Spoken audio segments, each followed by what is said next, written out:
Hey, what's up guys? This is the first ever video on this YouTube channel. We're going to be breaking down fantasy hockey week by week, and I will be doing my best to give you guys good advice to help you win your leagues. Without further ado, let's get right into it. First player we're going to be looking at is Kyle Connor of the Winnipeg Jets.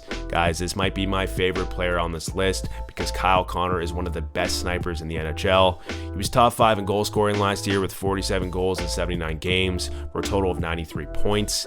But right now, this season, he's not doing too well. He only has 2 goals in 11 games, and one of these goals was an empty netter. I attribute this poor play to bad puck luck and maybe a change under Rick Bowness being the new head coach, but I don't expect this to last very long, and I do think he will bounce back. A good indication of this is shot percentage, and if you look at his shooting percentage right now, it is 4.9%, whereas his career shooting percentage is around 15%. This indicates to me that he will bounce back, and this is why he's the perfect buy low candidate. He's playing on the line with Ehlers and Scheifele. Ehlers is injured right now, but he will come back, and that line is absolutely deadly. If you can deal with a frustrated owner and make a trade, it will be perfect for you, and you can get that value long term. Next player on this list might be the guy that's struggling the most, and that man is Jordan Kyrou of the St. Louis Blues. Blues fans are not very happy right now because Kyrou signed an 8-year, $65 million contract in the offseason. He only has 4 points in 10 games. Of those 4 points, he has 3 goals, but he's also a whopping -15 in those 10 games. The Blues just lost their 7th game in a row against the Boston Bruins, and it's not looking too good right now for the team as a whole.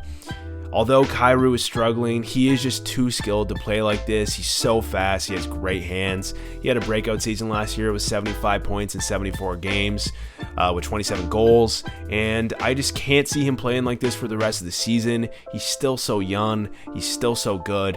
You could probably buy low on him for pennies at this point, and he might give you the value that you need for your team. Sam Reinhart is another great buy low candidate.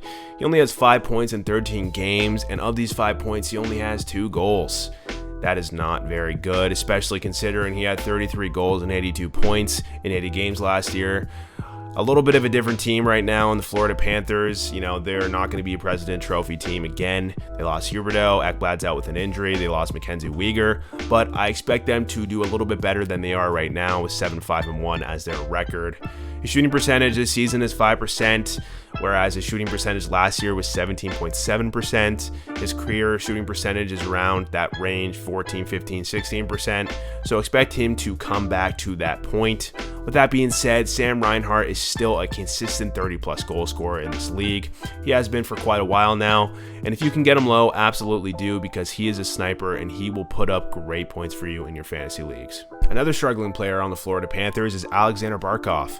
He has 10 points in 13 games, which isn't bad at all, but of those 10 points, he only has 2 goals, which puts him at a low 4.5% shooting percentage, whereas last year he was one of the best fantasy players in the league.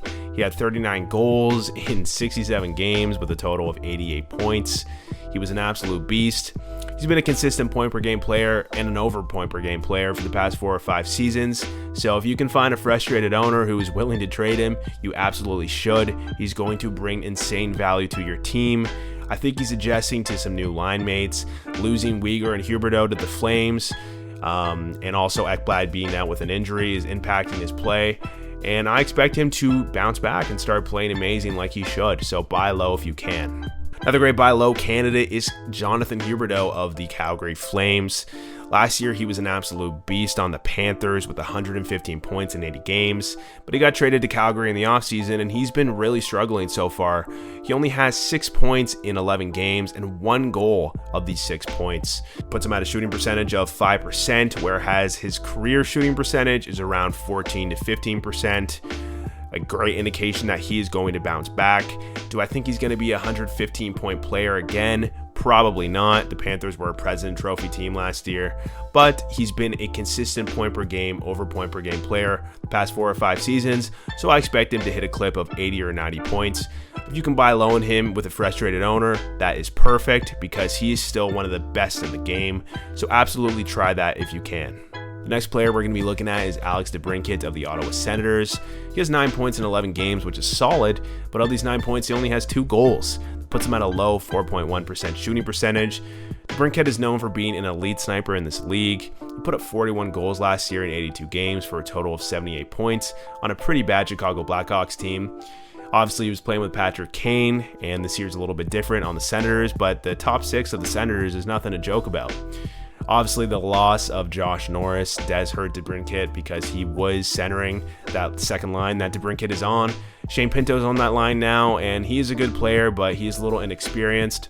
I expect Debrincat to still be solid, even though he is on that power play 2 unit, and he is on that second line without Norris. He's going to post goals, so I think you should buy low on him because he is going to give you fantasy points no matter where he's playing and no matter who he's playing with. The next player we're looking at is going to be a defenseman, Moritz Seider of the Detroit Red Wings. He has 5 points in 12 games, which is okay, but people were expecting a little bit more coming off that calendar season where he posted 50 points in 82 games, total of 7 goals as well. He has no goals this year, so his shooting percentage is 0%, and last year it was 3.7%. And guys, if you are in a peripheral league, he puts up monster numbers. He puts up hits, blocks, and shots, and I think he will start playing better. He is gross out there if you've ever watched a Red Wings game. People were a little concerned because they took him off that first line power play unit, but they brought him back on, and Red Wings are playing a little bit better. I think Seider is still going to have a monster year. I hope it's not a sophomore slump, but buy low if you can. Certainly you can with the way he's playing right now. Another struggling defenseman on this list is Kris Letang of the Pittsburgh Penguins. He has 7 points in 11 games, which is okay, but he has 0 goals of those 7 points. Last year, he was one of the best fantasy defensemen in the league with 68 points in 78 games, a total of 10 goals. I think a lot of people are concerned because the Penguins are struggling right now. They do have that aging core of Malkin, Crosby, and Letang, but I don't think they're quite dead yet. I think that they still have gas left in them, and obviously his deployment is great, being on that first line power play in that first unit. I expect Letang to have another 60 to 70 point season if he can stay healthy. If your league counts peripherals, he puts up amazing shots, blocks, and hits. So with those points and with those peripherals, he's a great buy low candidate on a struggling Penguins team. The last player on this list is a man who has caused me a great deal of pain, and this man is Thatcher Demko of the Vancouver Canucks. The Canucks have been absolutely horrible this year, and Demko has a record of 1 win, 6 losses, and 2 overtime/shootout losses, putting him at 8 losses in 9 games. He also has an atrocious 3.90 goals against average and an .879 save percentage. The reason I'm saying buy low on Demko is because this is the absolute floor. I don't think he can get worse than this. And he was one of the best fantasy hockey goalies in the league last year. He had 33 wins. He had a 2.72 goals against average, a .915 save percentage. And once Bruce came in, the Canucks were actually good. That's the reason I drafted Demko, because I thought the Canucks were going to be solid. Obviously, they have not been solid at all. And I think I attribute this to some of the injuries that they had early on in the season, Quinn Hughes, a few other guys, and maybe just bad luck, because the Canucks on paper should be an okay team. Maybe not a playoff team, but a team that shouldn't be bottom of the barrel like they are right now. Because Demko is so good and because the Canucks should be playing better, you should buy low on him. You probably can get a really good deal because I'm sure Demko owners are extremely frustrated, and seeing how the Canucks are playing, they might want to trade him. If you trade him and you get him at a good value, you are absolutely going to win the deal. So do it before the Canucks start picking it back up and Demko starts playing better. Alright guys, that's the end of this video.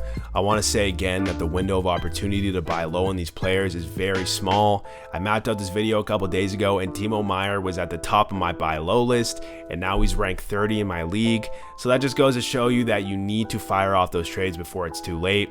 With that being said, like and subscribe. I'm going to be posting a bunch of new fantasy videos very soon, and thanks for watching this video. Have a good one, guys.